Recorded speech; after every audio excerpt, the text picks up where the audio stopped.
Okay. Okay. It keeps losing me to the server. I don't understand this anymore. I really don't. So, I'm just gonna hurry up and finish this. This is ridiculous now.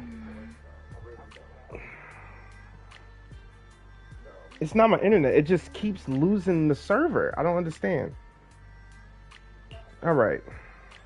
Ready to continue writing stories? Yes, the story's just beginning. There's still so many tales to write about us. About everyone, right? I gotta do something.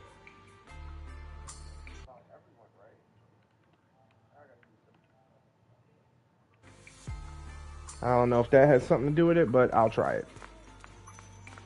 And how are you, Lucia? Hey, Belle, heading off to rest? Yep, what about you? The night is still young. I need to think carefully about how to tell my family all this. When you have time, I'll take you to see Naniva. Yeah, you must have seen many ethereals that I haven't documented yet.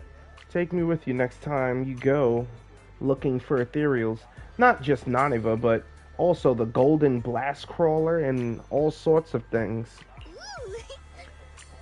If you want to look for the mind reading monster, I'm down to go with you again. Then it's settled. It's a promise. Okay, let's get her done, hopefully. There's a cutscene too. Ashuo? Ashuo. What's going on? Bygone? What are you doing up there? Hold on. I'm getting a sense of deja vu. It's you again!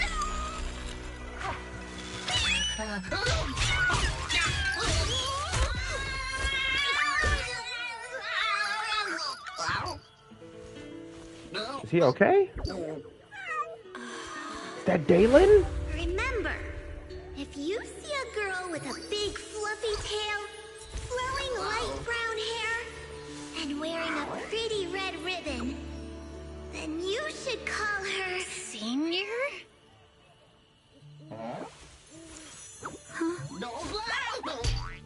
Wow. What did you just call me? I called you Senior?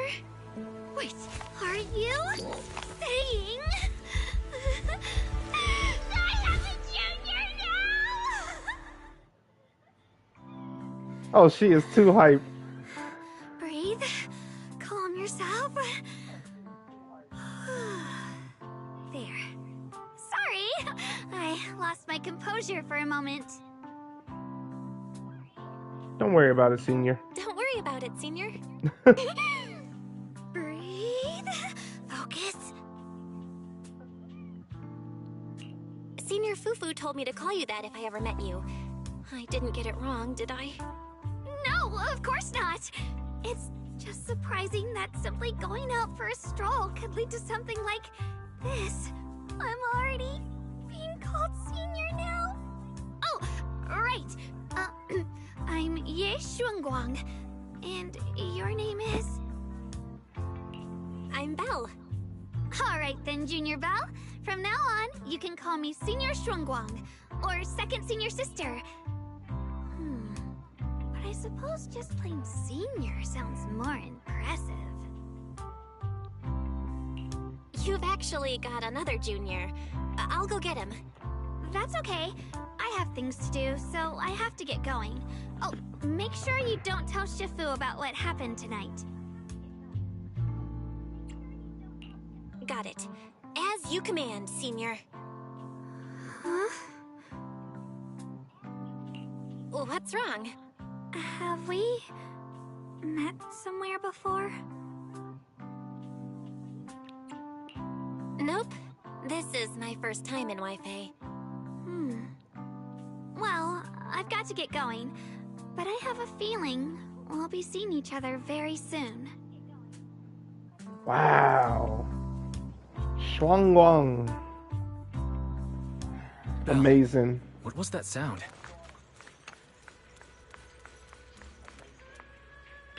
Huh? Yeah, I'm back. Be Lion fell off the roof. Why be lying on the roof? Because a cat fell from the roof. What are you even talking about? As your senior, I command you to reorganize your words. What the hell? He trying to pull that? Okay. So you recount everything that I had just happened. Okay, yeah. So we have another senior sister, and her surname is also Yi. She must be the little sister to Senior Yi mentioned. However, she wasn't wearing Swabian temple attire. There must be a good reason for it, right? Otherwise, she wouldn't have specifically asked you to keep it a secret from Shifu. Oh, right. You gotta keep this a secret from me. Don't worry. I'll keep my lips sealed tight and won't tarnish your reputation. Now, go get some sleep. I'm hitting the hay, too. Finally gonna get a good night's rest. A junior disciple's first training. Mission complete. Awesome sauce. Go back to sleep and get some rest, and then the mission will be complete. I gotta check why this server keep getting disconnected. I might have to do the connection process over. Cause this don't make no sense. Lost connection to the server. Why?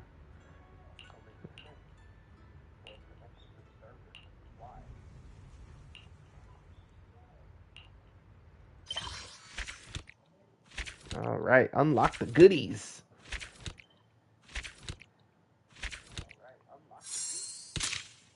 Coming soon in Season 2. Alright, don't go gentle into that good night. Yup. Memories of a bygone dream. Wow, and it's got the background of everything. Okay. Okay, nice. Alright. The next morning. You're awake, Belle. Miss Zhao just dropped off some files and said you might be interested. Files? Yeah, she said there were some files she filtered through for content we're allowed to see. I've already checked them out. There's definitely some interesting stuff in there. I wonder if it's about their teacher.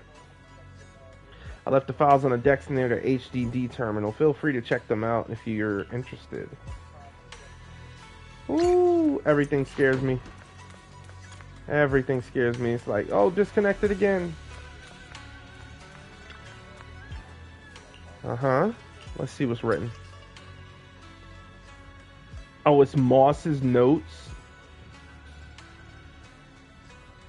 Okay, let's see. After settling in town, I felt the need to record some things, starting with me from the Exaltus. A month ago, I was still lost in confusion and despair over Exaltus' collapse.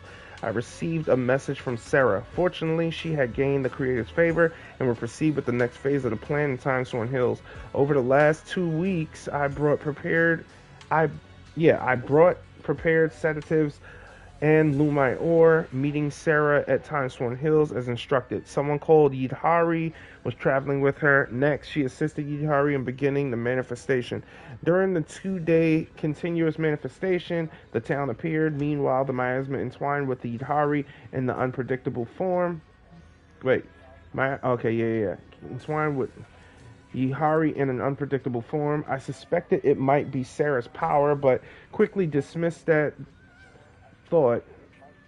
It was a will transcending human comprehension coming from the master of miasma. That will mixed within the miasma subtly guided everything. His notes too.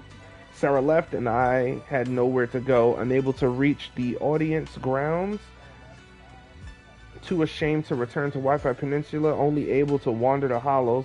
That's when I appeared. I brought me back to the town. Yeah.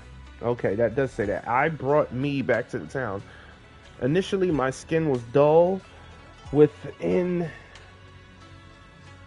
indelible cracks on my face, but as time passed, I grew more and more similar to me. Finally, when that shell wearing the Exaltus garb cocooned, I too acquired a flawless appearance. Surprisingly, I wasn't the first resident. Some people had already settled in town, having transformed gradually like us from them. We learned they weren't the first visitors either. They entered only after a terrifying ethereal and cloaked monster known as the Lantern Bearer and Wandering Hunter had left. Soon we saw the Lantern Bearer again. To our surprise, she removed her hood, revealing a child who called herself Lucia. Not only did she arrive before us, but far, far earlier.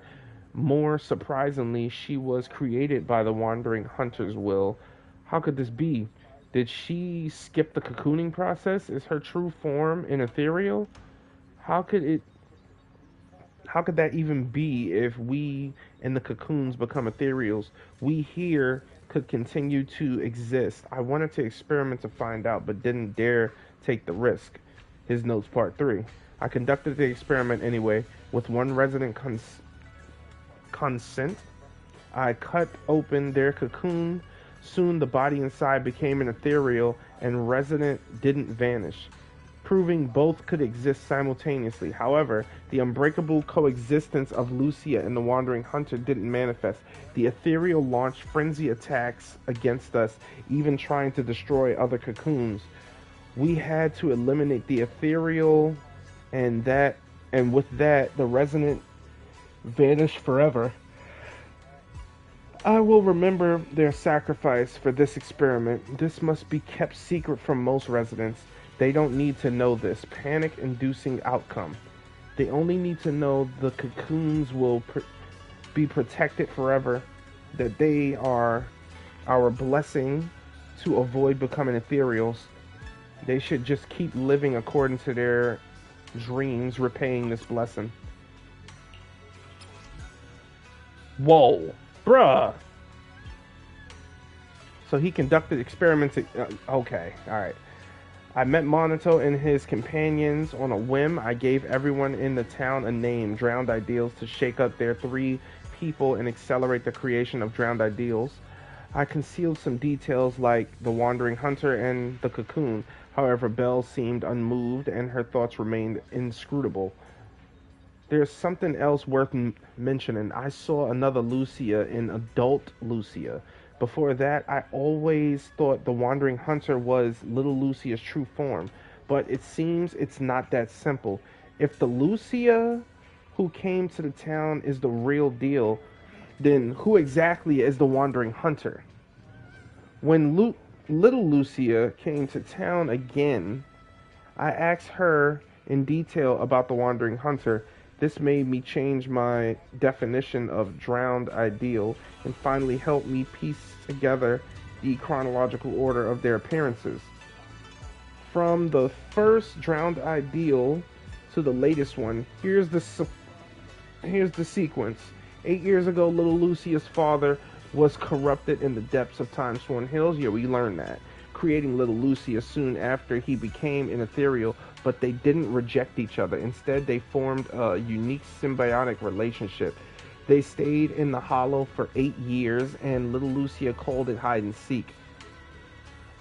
2 weeks ago, Yidhari arrived here. Originally, she was just recreating the past town, but when she fell into a slumber, influenced by the will within the miasma, she unconsciously attached her wish to the town, turning it into her drowned ideal.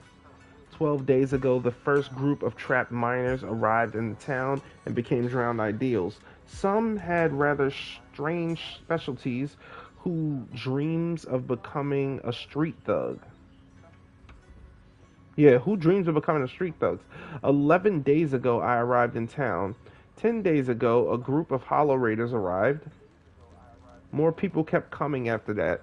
I welcomed them all and helped them complete their transformation to the best of my ability. Yesterday, Pal and Wes arrived in town. I must say, they cocooned the fastest, barely needing any external factors. Their conflicts and pressure were enough to cause severe corruption. Shortly after they cocooned, I met Monito. Among these drowned ideals, the first 2 contradict my definition of dream self, but after consideration, I still choose to classify them as drowned ideals. Lucia's father and Yidhari share something in common. When their drowned ideals emerged, they both harbored the emotion of it. It doesn't matter what I become anymore. The miasma tried to create but couldn't find matching forms in their hearts.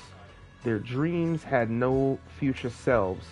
Lucia's father only had his obsession with his daughter left, and Yidhari, she was even more noble. She just wanted to watch others' stories forever. Their dreams are selfless and certainly belong to this town, but such cases should be avoided in the future. The town needs real residents, and my duty is to give everyone who comes here a selfish dream. Ah, I heard that voice again. The town's whisper. Yidhari's voice echoes in my mind. Embrace your true desire. Yes, I will open my arms and embrace this desire with all my might. Even though I'm no longer an Exaltus believer, I know that voice isn't Yidhari's will. It is you, Creator. Wow. Wow. That's all I got to say to that. Let me see something.